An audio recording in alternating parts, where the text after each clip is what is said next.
सभी एक्समैन इकट्ठे होकर आज किस चीज के ऊपर प्रेस कॉन्फ्रेंस करने जा रहे हैं? सबसे पहले तो मैं आपका धन्यवाद करता हूं जो हमारे पास आप आए हो। Captain Ali Mohammad Khan, Jammu and Kashmir ex serviceman league, तहसीली प्रेसिडेंट चिरानी, ये जो 22 अप्रैल को जो हमारे निहत्थे सैनिक जो आए थे उनके पर जो पाकिस्तान द्वारा आतंकवादियों ने जो अत्याचार किया, उसका जो जवाब हमारी सेना ने दिया है।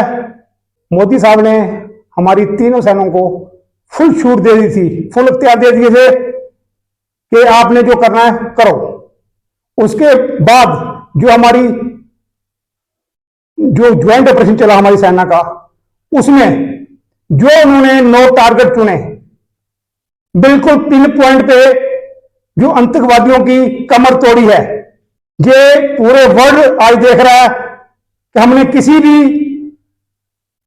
बिना वजह ना तो पाकिस्तान सेना के ऊपर कोई हमने हमला किया, ना कोई सिविल के ऊपर किया।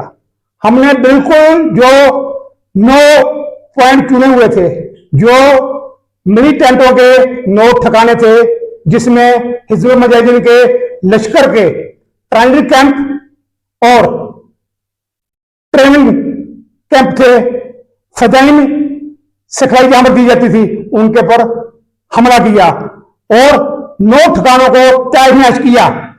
हमको बहुत ही खुशी हुई है इसमें कि बिल्कुल पिन पॉइंट पे हमारी सेना ने पूरे वर्ल्ड को बता दिया कि हम जो भी काम करेंगे पिन पॉइंट पे करेंगे, ना कि किसी सिविल को या किसी देश की सेना को कोई नुकसान पहुंचे। पूरी वर्ल्ड को क्या, पूरे इंडिया को ये पैगाम देना चाहता हूं कि जो हमारी सेना ने जो काम किया है, वो उन सबको मैं इस चीज की बहुत ही मुबारकबाद देना चाहता हूं। जो उन्होंने जो काम किया, बहुत ही निहायत और अच्छा काम किया है। अब भी अगर पाकिस्तान इस चीज से नहीं सुधरेगा, अगर ये किस्म का ट्रेलर दिखाया अभी, नहीं तो जो हमारा तजर्बा है, मेरे साथ कैप्टन सरजीत साहब हैं, कैप्टन मोती साहब हैं, हवालदार कबीर जी हैं, हवालदार कुजुम जी हैं मेरे साथ में।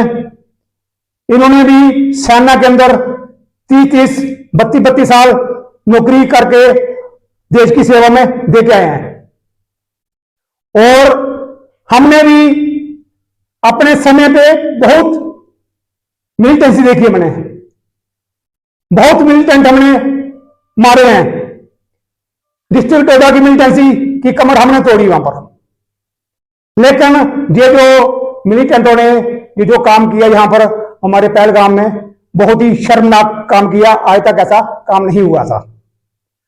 अब भी हम ये पैगाम देना चाहते हैं कि अगर अभी भी पाकिस्तान नहीं समझेगा, माननीय प्रधानमंत्री से, मोदी जी से ये निवेदन है कि तो हम यही चाहते हैं कि ये डेली का जो रोजाना का जो काम चला हुआ है, जो आतंकवादी हमले हमारे पे हो रहे हैं, बार बार हो रहे हैं, इनकी बिल्कुल ही कमर तोड़ी है और बिल्कुल ही जो आजाद उपयोग के है उसको अपने कब्जे में लिया जाए। और ऐसा मौका कभी नहीं मिलेगा। और हम सारे जितने भी एक्सेसमैन तहसील चिरानी के जितने भी यहां पर बैठे हुए हैं, सब हम तैयार हैं एकदम। जहां हमारी जरूरत पड़ेगी हम जाने के लिए, नाम नामांकन निशान, हम इसके लिए बिल्कुल तैयार हैं। और हमने कभी भी, फौजी आदमी जो है बूढ़ा नहीं होता है। हमारी बेशक 50 साल उम्र होगी, 56 साल होगी, कईयों की 60 साल होगी, 60 साल से ऊपर हो गया है। हम अभी भी वहां पर देश सेवा के जाने के लिए तैयार हैं।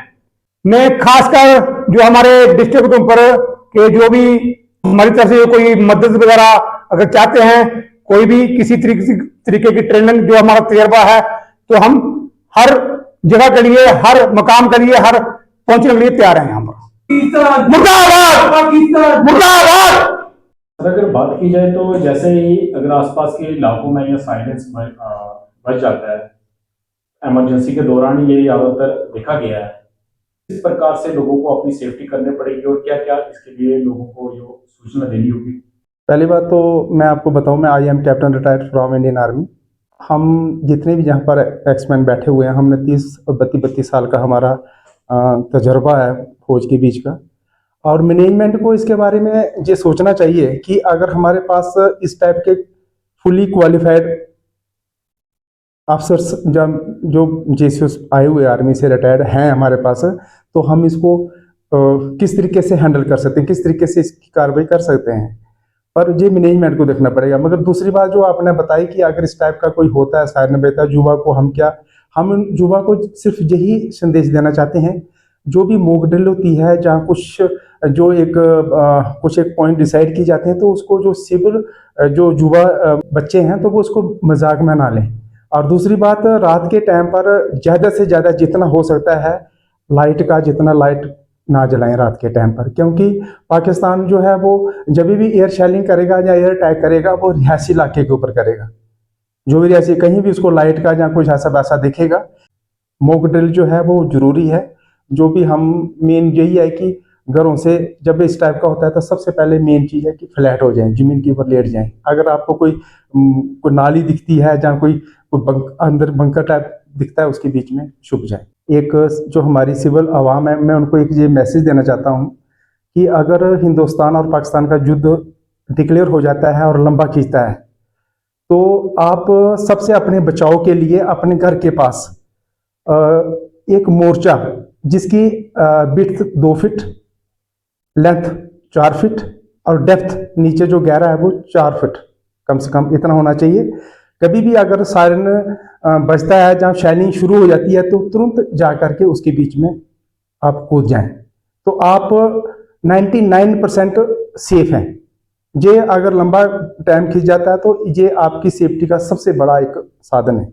अगर आपके आसपास में कोई इस टाइप की गतिविधि होती है, जहाँ कुछ ऐसी सूचना मिलती है, तो आपका काम बनता है जो सिविल पॉपुलेशन है कि जो मैनेजमेंट है, जहाँ पुलिस स्टेशन है, जहाँ उनको जा करके इसकी सूचना दें। आजकल फोन वगैरह सिस्टम सब चला हुआ है, बता सकते हैं।